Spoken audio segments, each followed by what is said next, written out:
Hello, everybody. Welcome to Slam, the podcast that reviews the history of DC superheroes starting from the beginning and going into the present. We're going to review every single superhero ever created by DC, or maybe the best 30 or 40 or so, give or take. We'll see. Anyway, I'm your co-host, Michael, and as always, I'm joined by Joshua Mervell, and today we're going to be taking a look at some issues of the Crimson Avenger throughout time, I guess. A couple of like important issues. Yes, and just to emphasize the significance of the Crimson Avenger, we have brought aboard our resident superhero aficionado, Kevin Morris. Thanks for joining us, Kevin. Thank you for having me. Oh. Yes. Okay. So formal, wasn't I? Yeah. So, Kevin, can you tell us, I'm sure you know, what is the significance of the Crimson Avenger? So he's considered the first mass superhero for DC Comics. Right, right. And he was published just after Superman, so he's considered like maybe the second superhero, but I don't have all those old books, so you know, there's always something new we find in them, right? So you never know, but that's what he's considered. And, Definitely. A very interesting character. And I don't know if we want to get into that right away or not. Yeah, but let's talk about him. Sure, go ahead. Sure. So he's known as Lee Walter Simon Jeremiah Travis. No, I just added a bunch of names. He's known as Lee Travis. Good American name, I guess. And he owns a publishing. He's a publisher of a news paper company, of course, and he has a valet driver. Of course, is Asian, as was common in the 30s to always, for some reason, and with an original name named Wing, which is not very original. And he, by nighttime, might sound familiar, he fights crime for the oppressed.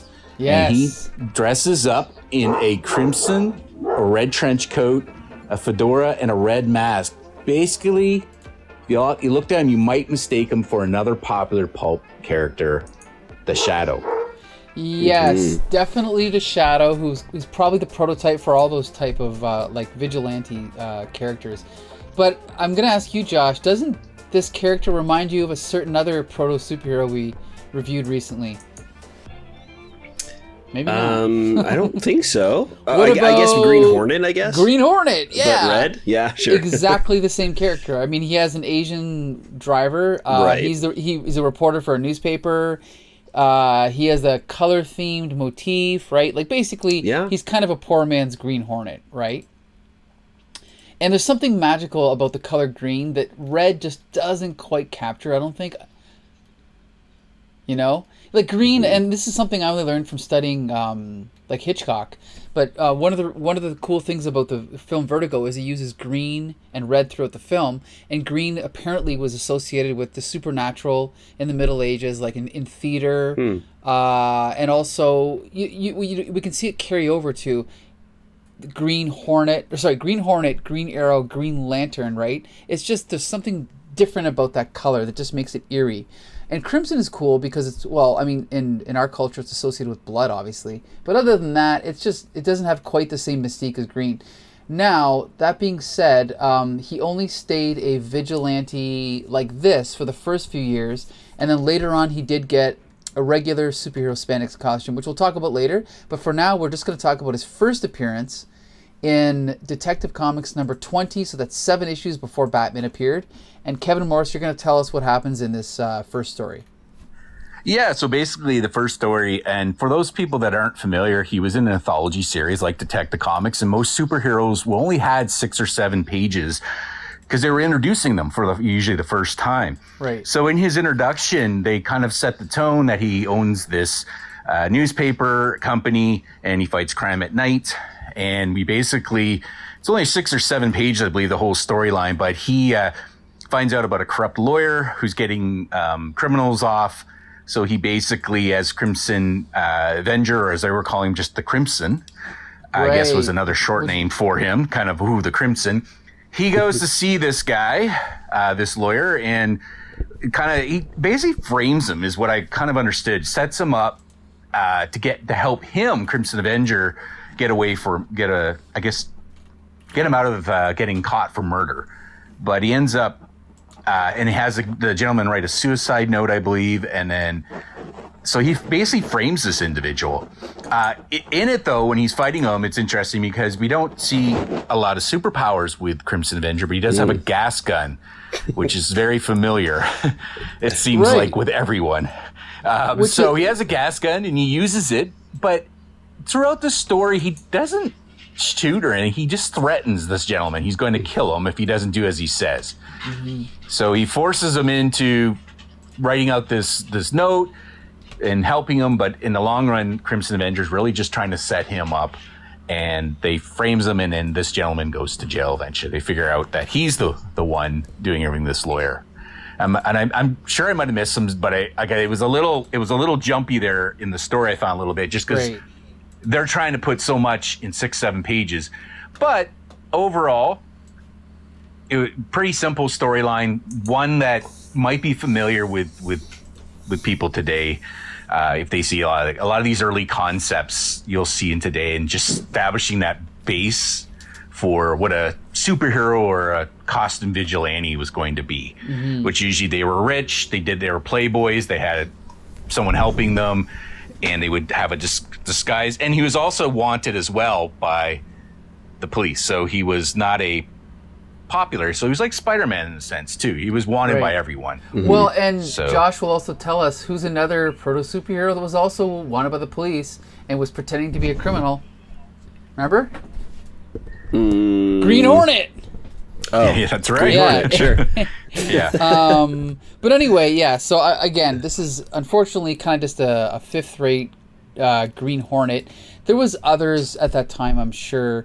And as as Slam goes along and as Tape Crusaders go along, we'll come across more proto superheroes like this. But I thought the story was surprisingly complex. It was actually, like you said, Kevin, it kind of jumped around a bit, and it was actually to the point that it was hard to follow, almost in a good way, where at least it was trying to do something more than just be a simple like shoot up or a simple back and forth. I think you make a good point on that. Is it was kind of but I wanted to go back. I'm like, wait a minute, I missed something in one of the panels. Right. And I went kind of back and I went, oh, okay, I see. It was very different. He used his brain more than, intimidation more than actual violence, which was interesting on that sense. Josh, what did you think of this story? Yeah, it's interesting how so much happened in so little panels. It's almost like every 2-3 panels is like a summary of a whole scene, because so much is like happening within these pages. It's an interesting story. I feel like I didn't fully enjoy it as much as I would normally because it was so short and condensed. It would have been kind of nice to like live in these moments a little bit longer than kind of just like quickly rushing through, because I think like Kevin was saying, I had to go back at times and like reread parts because I was like, wait, what did I just miss? And because like you would read a word bubble and it's like that's the whole gist of the scene. Yep. So but it was pretty good. Kind of an interesting introduction to this character. They really around this time they really do not explain anything to you about this character or what his powers are or his origin. They kind of throw you in, and it's nice in a sense where we're not like bogged down by explaining a character, but I think possibly in this sense, because everything is moving so quickly, we don't really learn much about him as a person, and we're kind of just being told this plot. It would have been maybe nice to get like a blurb or something at the start to kind of jumpstart us into this story. Yeah. Well, I was gonna say it's like it's almost like you're coming in on issue 15 of an ongoing series, but there is no previous story, but they kind of just assume there is. It's odd, but it's like you said, it's kind of good in a way because they don't waste time, but on the other hand, they don't explain anything. Yeah. I was just going to add to it. I think part of it too is you have characters where you don't have to explain a lot of science or mysticism around the character. I mean, his abilities were basically human. He had weapons to use. So maybe you're able to move a little quicker into a storyline with a character like that, not worry so much about the origin in the first one. And I think too, a lot of times back then, they were trying to get something out and see if whatever sticks against the wall kind of thing, Right. and if it worked. And keep in mind, Superman was still pretty, they didn't know if superheroes were gonna make it. Like, he was just starting, I think, to be on a lot of the Action Comics covers by that period. So he was still quite new. I think it takes them 6 months or longer before they start to see some sales back on a particular issue. So, but yeah, it would have been nice to have a little bit more build-up, but I'm wondering, it's, that whole thing of throw it on the wall and, does this superhero work, or does this costume guy work or not, and then if there's something there, a little thing that seems to catch people, but he's a lot of, how can you say, regurgitated ideas that were happening in the late 20s, early 30s with pulp magazines and these type of individuals. So he seems more of a, regurgitated, and it's plot line, and then, taking it from other things. I know it's maybe not the nicest word to use, but meaning just, redoing them in a way that's already out there, but with their flavor on it. And like you said, Mike, going from maybe a green colored character to a crimson color, I don't know how much originality was really there. Right. So yeah, and we mentioned this briefly, but let's talk for a second about the fact that there is no explanation for why he's only called the Crimson in this story the whole time, I believe. I think other than the opening logo where it says Crimson Avenger, I think every time a character references him, he's called the Crimson. Which is really kind of confusing as a reader, because you're thinking, is this Crimson? And I'm wondering if they did that to save lettering or something. Well, it's funny because I looked through DCFandom.com, I looked through Wikipedia, and there's no reference to that, but I did find on comicsfindgamespot.com there is a small paragraph that references it, and it says here he called himself the Crimson at first, but quickly adopted the name Crimson Avenger. But there's no explanation, but it almost seems like a mistake to me. It's almost like they did the whole story planning to call him the Crimson, and then went back later and just added the Avenger. I don't know. It almost kind of, to me, felt like a subtitle. Sure. Like Superman, the Man of Steel kind of feel, right? Like the Crimson Avenger. Okay. So they call him the Crimson. I didn't, I don't know why I didn't even, it didn't jump out at me that the Avenger was missing throughout the thing. Oh yeah, it drove me crazy. I thought at first it was a nickname, but then they never used it, so it just seemed weird. I don't know. That's my theory. Maybe I'm wrong, but I think that they wrote the whole story planning to call him the Crimson, and then they just added the Avenger later in the logo. But who knows? Could have, anyway. Yeah. I mean, we don't know back then, what they were doing. They were just trying to get stories out, make a buck. Right. And those individuals as artists and writers didn't consider themselves, not they were illustrator or anything. They were just trying to probably draw and, again, get a story together. But yeah, it's really weird. And I think they added that explanation. They kind of, I think later on, they revamped his background storyline a little bit, his origin, and added a little bit of those fillers to explain like mistakes they might have made, or sure. I'm wondering if that's what they tried to do. like Roy Thomas, he did his origin later on in Secret Origins and probably fleshed it out, added some more to it. Unfortunately, we're not going to read that, but we're going to read another story in a minute. But so let's just say I recommend this story for historical purposes, but it's not necessarily a great comic. Kevin, what do you think? Yeah, I think it's definitely, I was glad to read it. I mean, I knew of the character. I knew kind of his significance in the DC kind of world. But yeah, it's really just definitely recommend it's a starting point for everyone just to kind of see how the character started and developed. But not, I mean, I'm sure, and they did do it with other limited series and things. There's a much more modern take on them that people might enjoy, but I would recommend always read that first issue of a character just to see how they develop and how they change over the years. Right. Okay, so now we're going to jump to... just so everyone knows, he did appear in Detective Comics for several years. Then he got a superhero costume. And he was a member of the Seven Soldiers of Victory, which was kind of like the B team of DC Comics after the Justice Society. So he did have... He was a fairly successful character, but he didn't last past the Golden Age. Then, in the 1980s, DC started publishing backup stories in DC Comics Presents called Whatever Happened To, and they would revive these Golden Age characters like Whatever Happened to Airwave, Whatever Happened to whoever. And this is actually the reason Alan Moore's famous Superman story is called Whatever Happened to the Man of Tomorrow, because it was just a continuation of that.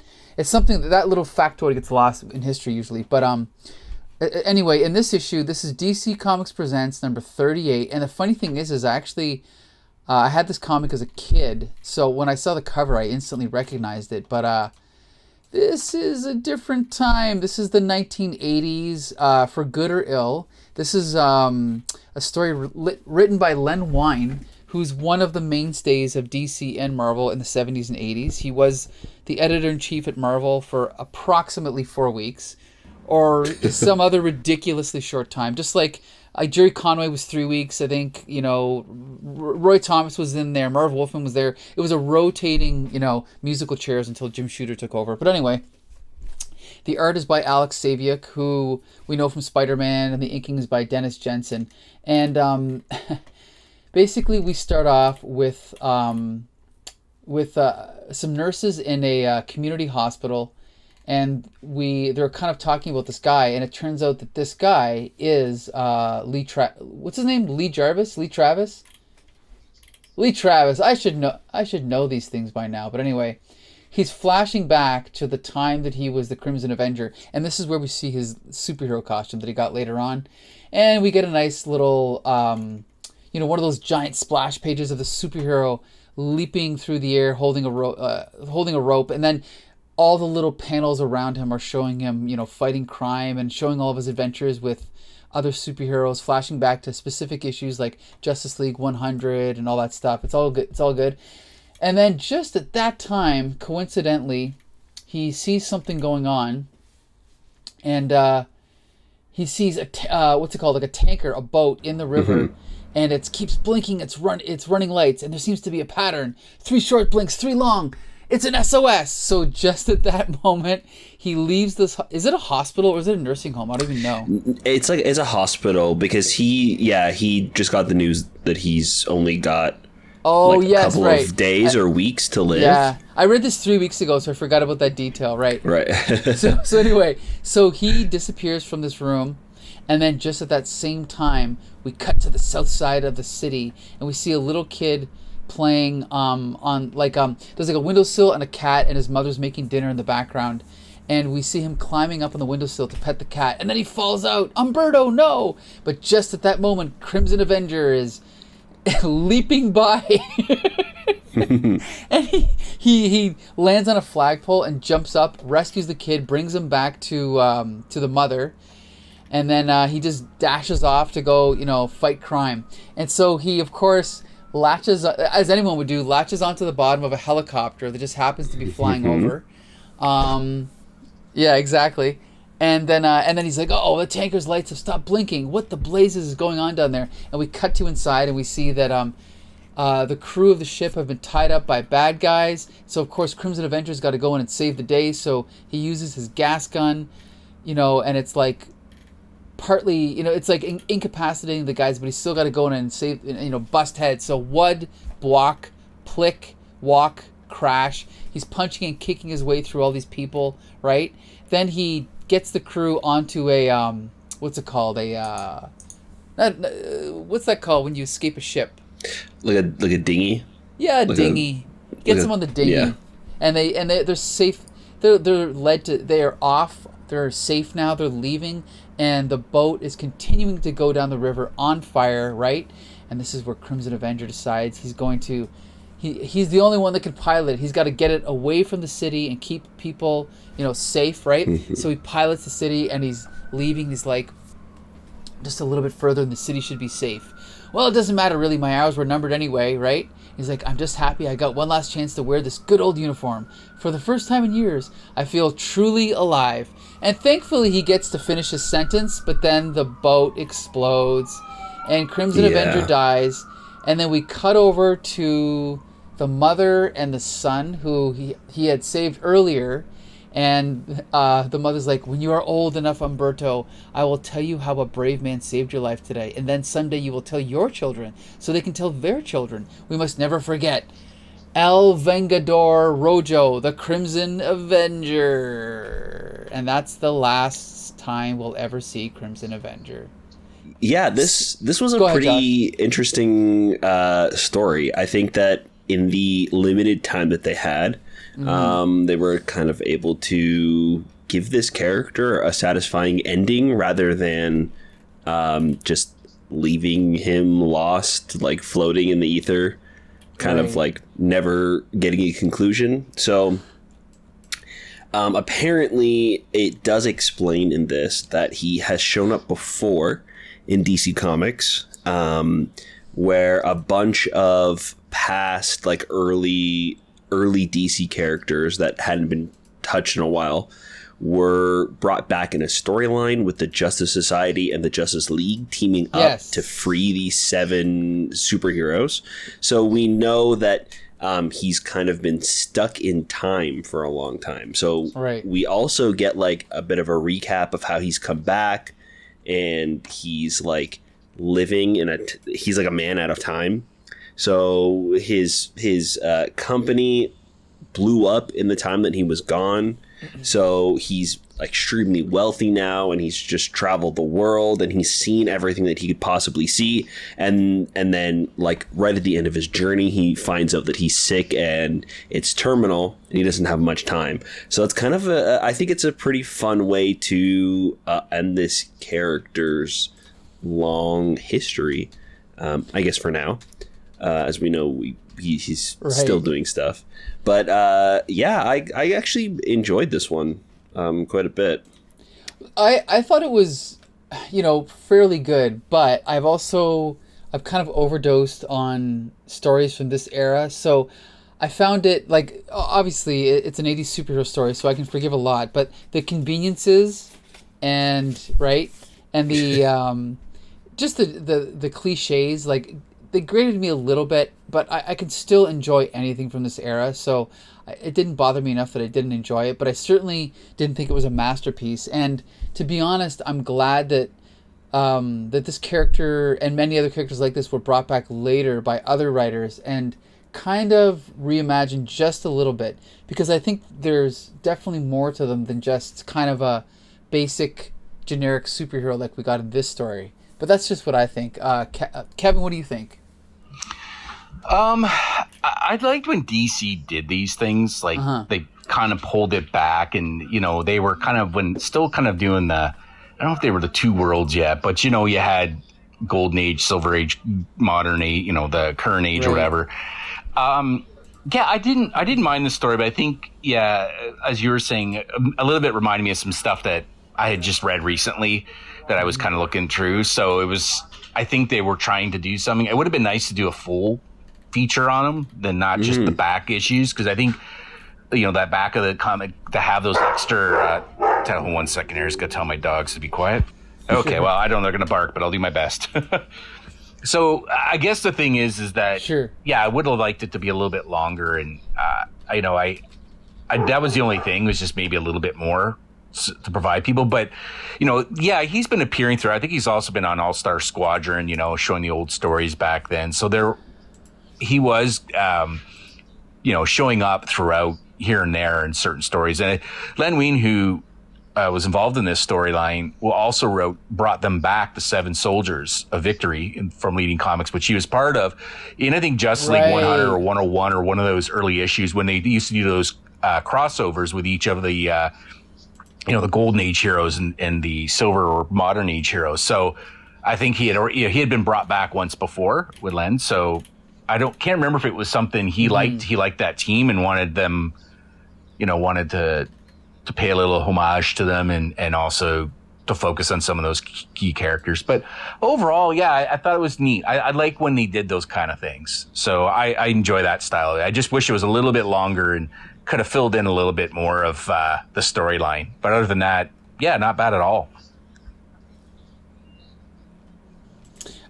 One more thing before we wrap up this review. Josh, what do you think of the art on this one? It's pretty good. I think that it's pretty flashy. The colors are bright. I enjoyed it. I think that Alex Saviuk is a great artist, but I really think that Dennis Jensen's inks kind of flatten it out. Like, I think to be honest, he kind of ruins the pencils in this one. Like the splash page is great. I love that, but the rest of it, I don't know. Yeah. It just seems like very, like, anyone could have drawn it, but I know Alex Saviuk did it, so that's what saves it. But yeah, I don't know. I was think okay it's with kind the of art. flattened out by the inks. I think Kevin, after what'd you reading think? the first one, which, by the way, I thought had some neat facial expressions from the Golden Age one. I thought Jim, I think it's Jim Trump, the creator, he also, I think, drew them. So, you know, it was, you're jumping ahead a bit in terms of the art style, so it was kind of, but it reminds me of that era and that style, kind of. I think the storytelling in the panels was still really good, though. You know, so I didn't mind it. I thought it was pretty good. I do too. I should point out that in this same issue, if you jump back, there is art by and is also some of his Iron Don Man Heck stuff too. He was in the Superman Flash story, and yes, the inking is a little messy, but it's his inking. But I think Don Heck is a great artist, and even though this is not peak Don Heck, his storytelling and his panel compositions are great. I don't care what anyone says. I love Don Heck. But anyway, Don Heck. Right. Anyway, check out his Avengers run. It was great. But anyway, Sorry, Kev, what were you going to say? Oh, frick. And don't forget his Wonder Woman. Come on. Anyway, you can talk about Don Heck. Let's do a Don Heck podcast. Anyway, okay. So, everyone thought that Crimson Avenger was lost to history. But then in the 1990s, so DC had already brought back Sandman as Dream or Morpheus, and then they decided to spin off the original. This is where it gets confusing because Dream is just the same as Sandman in name only, but then they decided to revive the Golden Age Sandman. Not revive him, but do like a retake of that version. So they kept him in the 1930s and 40s, which was smart. They tweaked his costume. They tweaked his whole, kind of like style and whatever. It kind of just made him a more pulpy, film noirish type detective. And so in this Sandman story, they brought back Crimson Avenger, and if you read ahead, he comes back, I think, 3 or 4 more times, which was, I think, smart. I think he fits perfectly, obviously, with this style of story. And Joshua Mervell is going to tell us what happens in this very dense issue. Yeah, it sure is. I'm going to kind of just quickly go over this story because there is so much going on. And the stuff I think that's important we're going to talk about doesn't really happen until the very end. Right. But there seems to be a serial killer on the loose. And this detective, or I guess this guy, is kind of like put it upon himself to figure out what's going on. And he, before this story, has kind of put it together that all of the victims seem to be gay. So he decides to go to a gay bar to do some investigation. And while there, he runs into one of his old friends who he kind of like is trying to get some information from, but he seems to be kind of caught up in his head about his own sexuality, I guess, and like trying to come off as straight, and is kind of like stumbling this interview. And his partner ends up coming in, and she kind of saves the day and covers for him and says that she's writing a book. And she actually sent him in to kind of get some information so she can more accurately write these characters. So his friend kind of buys it and gives him his phone number and says that they can, communicate later on.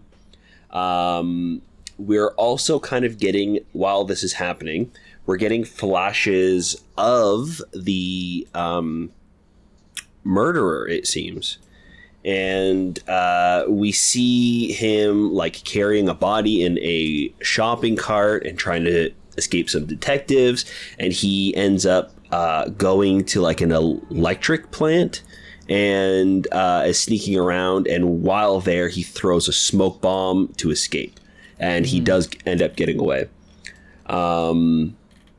Later on, our two protagonists are looking at a sample of this gas that was there, and they figure out that it's not a gas at all, but a type of like nitroglycerin, and it's mainly used for mining. So they have a lead now, and they know that that's kind of like their next step is to kind of follow that lead and search for areas that might have some sort of work in that field.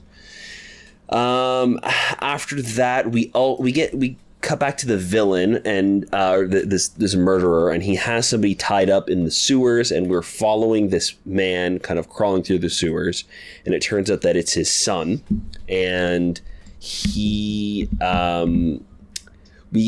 are possibly getting some motivation where the dad is very homophobic and the son possibly it could be gay, and I'm assuming that is what's triggering this serial killer to start all of these strings of killings. We cut back over to our main character, and his friend stops by, and they kind of just catch up real quick, and we find out that his partner left him, the one that he met at the bar, and he possibly gives him some information. I can't remember exactly what their conversation is about, but he's there to kind of like give him some information, I guess, and follow up from their last meeting. And I think that's pretty much it. We catch up with Sandman. I assume he looks very different from what I recognize. Do you know who Sandman is? The guy from the beginning of the story. Like, he's the guy that's investigating. Gotcha. Yeah. Okay. So, and then more importantly, what happens in the next scene? Right. So we see our main character, I guess Sandman. I didn't for some reason put the two and two together. He's following his lead to a like manor, and while he's there, he actually sees a bunch of guys interrogating a man, asking him for the money that he stole, and there's like 4 or 5 of them outnumbering this guy, and they're just wailing on him, and this man steps up to the harbor to confront him, and it turns out to be the Crimson Avenger, and he kind of says some dope shit and then just starts shooting them, like just kills them all. And it doesn't even look like he cares about the victim. He even says to the guy, like he kills everybody except for one, and he holds a gun up to the victim's head, and Crimson Avenger, he pretty much is like, I don't care if I kill this guy or you kill him. I'm just here to kill you. That's all that matters. Well, I took that as him keeping up the disguise of being a bad guy. Yeah, that's what I think. Sense, it's like Green Hornet, right? That he wants everyone to think he's bad. So gotcha. Sandman ends up intervening anyway, and he throws like a gas canister, which is pretty funny because that's what we know Crimson Avenger to use. As this happens, the police show up, possibly because of gunfire, and the Crimson Avenger decides to book it, and the Sandman puts on like a scuba gear on his mask and kind of wades into the lake there to escape. And then we cut over and we see a man kind of like hidden in shadow under his hat, and he walks into this bar, and we see him run into Sandman's friend, who recently just got dumped by his boyfriend, and they kind of start chatting it up, and they're kind of like hitting on each other, and they decide to leave the bar together. Right. So we know now that he is the next victim. So the stakes are a little bit higher now because the next victim is somebody we know. So yeah, can I just say this is only maybe the second issue of Sandman Mystery Theater that I've read, but I loved it. I really did. Like, this is the definition of great 90s comics to me. It just reminds me of reading like Legends of the Dark Knight, right? Or just some of the better Vertigo stuff like Sandman or stuff like that. And this is written by Matt Wagner, who is he's always been like a very well-respected comics writer. It's co-written with Steven Seagle, who I mostly knew from an ill-fated aborted run on X-Men in between Scott Lobdell and Chris Claremont's return. Yeah, it was less than a year, but it was really good. Him and Joe Kelly. And the artist here is Guy Davis, who I've met at a comic convention. And if you'd like to see my interview with him, just Google Comic Book Syndicate Guy Davis. Anyway, really nice guy. But the art here was great. I mean, it's the kind of art where if you kind of look at it far away, it looks like it's just sketchy and messy. But when you really look at the anatomy underneath, it's like flawless. It's just that he chooses to use that sketchy, rough style. But I think it really fits the film noir genre perfectly. We've got nice muted colors on this. I mean, even the Crimson Avenger, he's not really red. He's kind of a dull light red. The Sandman's gas mask costume has been redesigned by these creators to be just a little bit more intimidating looking, a little bit more period accurate. Even though the original was designed in the 30s, it just looks sort of cartoony. This is a little bit more realistic. So I guess my take is, you could argue that, superheroes are too silly to do in a realistic setting, but to me, if you're going to do it, this is exactly how you do it. I think this was great. Kevin, what do you think? Yeah, and just to add about Guy Davies, he's also known for doing a lot of the BPRD run for Mike Mignola's Hellboy. Yes. He was heavily involved, which I really kind of fell into really liking his stuff, just the style and everything. I like the series. I've been reading it actually, and I'm fed up. I keep getting frustrated because DC keeps stopping it short from finishing my last 20 issues. There were 70 issues in the Sandman mystery thing. The other thing you have to remember, these were like longer storylines. They were actually 5, 6, even some are 8 or 9 parts, and they're all very good. It's definitely taking that old style there and modernizing it for the modern reader or the reader in the 90s. This was a hidden gem back then. You're right. A lot of people didn't really pick it up. I had heard about it, I wanted it, and later on I picked up a few issues back in the days, Olympic Records, and I was like, wow, this is really good. I like the way they did it. So overall I like it. I like the way the Crimson Avengers kind of put into the storyline there. But I've always liked this run. I haven't finished all of it, like I said, but I was excited that you had this on as one to read because I've been enjoying that run, and I would recommend the whole run if you want that pulp feel with a kind of a modern twist on it in terms of writing style and that type of thing. Right. And maybe good. You would know, but it looks like right from issue 1, Steven Seagle's Guy Davis is the artist, Matt Wagner's the writer. Later, Steven Seagle comes in. By the final issue, it's Steven Seagle and Guy Davis. So, from your knowledge, do they pretty much do the whole run? As far as I'm pretty sure, pretty close to a good chunk. I think so, yeah. That's great. Because I didn't notice a huge change as much unless they were really good with the writing style and the art. I still liked I got up to about the issue 30s, and I haven't finished it. And then like I said, they stopped about issue 52. They're reproducing it right now in a softcover trade dress, 2 volumes. Probably will take. If you can, I recommend picking it up, the whole run, if you can, because it's really cool. Well, it's on my list for sure. Josh, what'd you think of this one? Yeah, it's pretty interesting. When I saw that it was Sandman, I immediately thought of Neil Gaiman.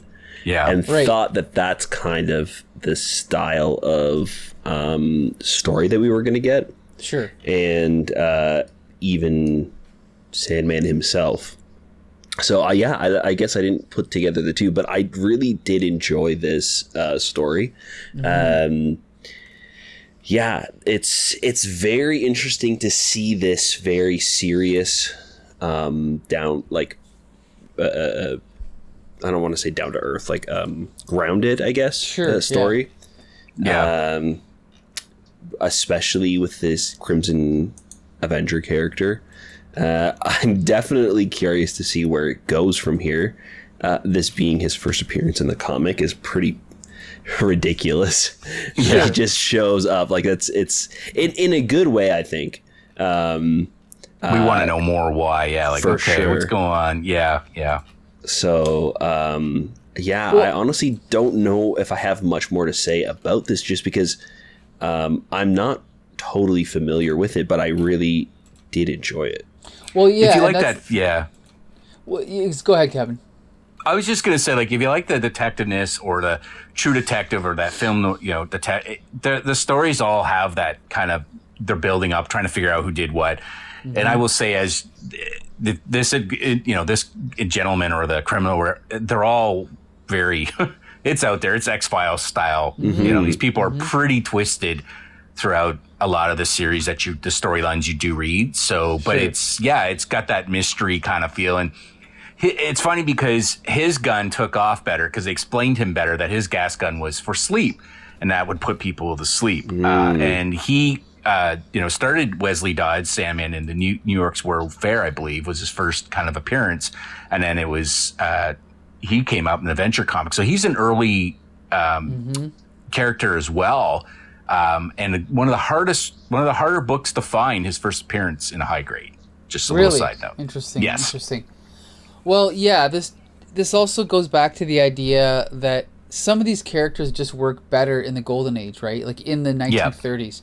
I mean, DC did create a new version of Crimson Avenger, a woman, later on. That's right. And I've never read any stories with her, so I can't really comment on her. But at some point, you kind of got to decide, are you just going to keep reusing the same name and creating new characters? Or, I mean, because granted, even Neil Gaiman's Morpheus is, that is Sandman, but just completely revamped and rebooted. But there is something to be said for just going back to the original, keeping him in the 1930s and doing new stories with him that way, with more sophisticated writing and art, I think, right? So and it was just keeping a period piece, because there's a lot in there throughout it where how women are portrayed, how men, everything is very, for that time period. I found, I'm not, it could be some of it's in, not 100% accurate, but at least it made you feel like you're in that time period. But like, you've got kind of that feeling of, like what they do today, right, with movies. Mm-hmm. So, and I think it works better that way versus trying to put that type of character who's really a beginning of kind of a superhero style. He doesn't really have powers. He's using whatever he has around him to disguise himself. Mm-hmm. And then he comes up with these kind of weapons or whatnot to help him. So that's very that pulpy superhero like Superman, even though they kind of followed after him. They still have that. I think some of them wanted to hold on to that Shadow style or Green Hornet style, because they knew it sold still in some capacity. But I think it was just so hard because the characters had been done. And I think DC was trying to find, obviously the next big dollar or next big sale. And I think a lot of these characters that they tried to put in, although had pretty good runs, just didn't, keep going because of the times that they were created in, and not finding a way to keep them, until the 40s when they changed him Crimson Avenger, put him in lovely spandex. Right. Yeah, and there's an example of, there's kind of that attitude a lot of people have of, hey man, things are changing, things evolve. But they're not always for the better. And just because everyone else was wearing spandex doesn't mean that Sandman had to, right? Or Crimson Avenger had to, because they were both put in spandex. Sorry, I was going to say that, I think a perfect choice to bring the Crimson Avenger into this type of story, because he already has this kind of like pulpy feel, and they can bring him back in his original form, and it feels natural in the story. And this series, they didn't really have a lot of like superheroes in it. Not till later. I think there's a Starman where he crosses over the early Golden Age one. But if they had someone, it sounds like Wagner, they were very selective, like Crimson Avenger, something that could fit that genre, you know, of that group. It's just like Marvel did a few years back, the Mystery Men, which was created, it was like in the 30s setting, and it was very similar. It was characters that weren't very popular and were created to be kind of that pulp style, but written today. And I liked it. I didn't, you know, I thought it was kind of interesting how they did that, but anyhow. I agree 100%, and I believe I've read some issues of Mystery Men. I've also read, what was it? There was the Uranian set in the 1950s. That was really good. Yeah. Yep. And, you know, again, there was a point where people like Joe Quesada, who was sort of complaining about Marvel just filling in the cracks of continuity, but at the same time, it doesn't bother me. I don't care. Go back and do as many flashbacks as you want and fill in the cracks and tell more stories set in that time period. Why not, right? I'm all for it. So yeah, for sure. So, sorry, what were you going to say, Kevin? No, I agree. Like, I think there is a group of, and especially those that are a little nostalgic, that like to see some of those. And I know when they did, was it The Hidden Years with Professor X? What was it? The Untold Stories of Spider-Man, which is a great run. That was a good book, Yeah, I mean, and I ended up ordering the omnibus. It was on sale and on Amazon there, and I sorry, I didn't mean to do a plug for Amazon, but that's where I got it. Anyways, and yeah, I was enjoying it. I thought it was a nice, kind of neat take on it. Yeah, and I'm all for advancing the characters and changing them. Like, I love Grant Morrison's new X-Men was great. A lot of people hated it, but I thought I loved it because it brought everything forward, but also embraced the past. But at the same time, I would eat up an X-Men story set in the 1975 with the original, well, not the original, but the new X-Men with Nightcrawler and Banshee and Kitty Pryde and that whole era. I would totally eat that up if they did a series set in that time period. I think you can now more, because these characters have gotten to the point where, you know, we had that with DC when, you know, after 50 years, in the Crisis, is they've been around so long that you could do a lot of different time periods. And you might be, you know, meeting some of those that like the old school versus the newer look of the superheroes. I mean, there's ways to, I mean, look how many years, I don't know what happened, maybe they just stopped with them, but now everyone's buying a reprint. Like Marvel Tales, how long did Marvel Tales run for? Or they had so many different reprints for people that couldn't afford, you know, before they started doing trades or hardcovers. That's what you did. I remember buying stacks of Marvel Tales and anything I could find to read old stories that I couldn't get any other way without paying a lot of money for. I thought they worked fine. All through the 90s, that's mostly what I focused on, was reprints. Yeah. Because that was my jam. I totally agree with you. So here's the final question. Josh, are you going to read more Crimson Avenger? I think that I will read more of the Sandman Mystery Theater run. Yes.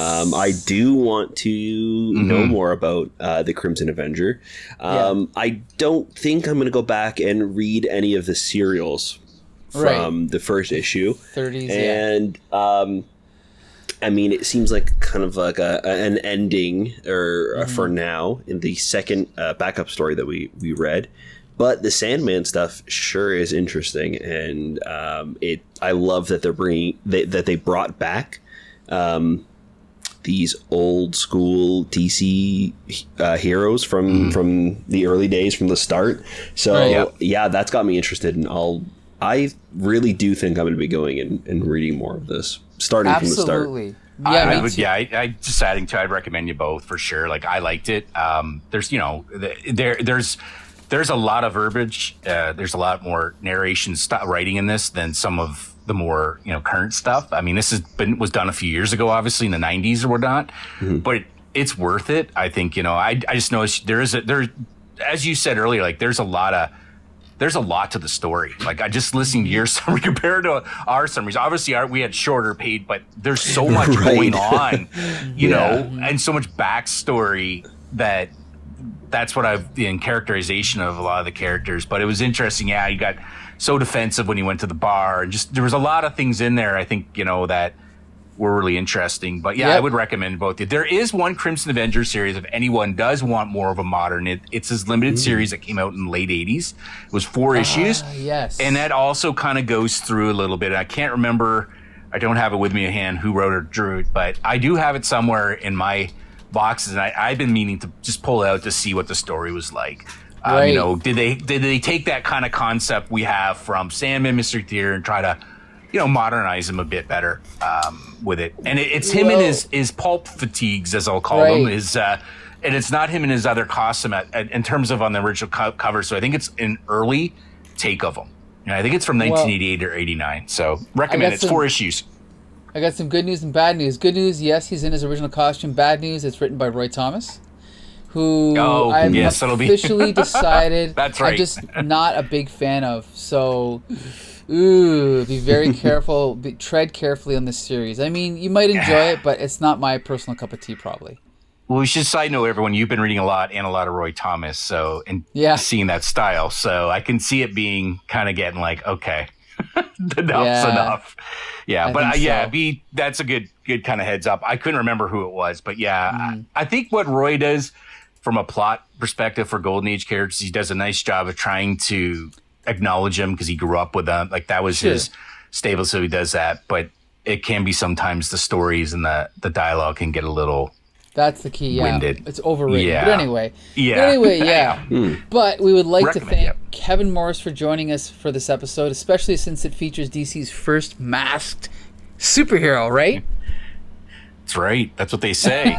Yes. And it could be different now, right? You never know. Yeah, well, I was just about to say, and this is why I hesitated, because in post-crisis continuity, he was rewritten as the first masked hero because they took out Superman and put him into the modern day. Right. But now they've rewritten it again, and Wonder Woman's first, and blah blah blah. I didn't even want to bother with post-crisis continuity. I didn't mean story. I just meant in terms of publication wise, in terms of a company. I'm going on regular real history, not the DC made believe history. Exactly. But he was at that time. But no, thank you for having me. It was interesting to take someone from the 30s right up until, you know, pretty much present, you know, 90s or whatever, and see the takes on them. And I just want to add, it's very interesting from the 3 stories, you went back to that old traditional style of him, you know, when we got to Sandman Mystery Theater. So it was kind of like a circle for him in terms of bringing him back to those roots, and also doing it in a way, like, I always say that all the characters that are out there, and we talked about this, Mike, really, I mean, original Guardians, I think if you have a right writer on it, a good artist, but especially a strong writer who can put a good background to any character, you can take anything and make that character interesting. Like, look at 100%. Rocket Raccoon. Yeah, I agree. Look at Rocket Raccoon. No one liked Rocket Raccoon when I was younger. But now they do. Why? Because you had some strong storytelling. I agree. There's no such thing as a bad character, just bad writers. No. There you go. That's why I wanted to end on that for Crimson Avenger. So I want to have everyone join us on our next episode of Taped Crusaders, in which we will be reviewing Wonder Woman, the Linda Carter version, and hopefully we'll have a surprise special guest with us. I won't say who, but yes, Wonder Woman. We've already done one version of Wonder Woman. This is the Linda Carter version, the one that actually lasted. And then on the next episode of Slam, we're going to be reviewing none other than the Sandman, and our guest will be Murad, who's been on our show before. So we're looking forward to that. And Josh, you can take it from here. Yeah, thank you guys so much for listening to our podcast. You can catch all of our stuff on our website at thecomicbooksyndicate.com. You can also find all of our podcasts and videos on our YouTube channel, or on Spotify or Stitcher or Apple Podcasts, or wherever you can find podcasts, we're there. So please keep in touch. Let us know what you guys think about the stuff we're talking about, and let's keep that comics conversation going. All right, until the next one, see you later.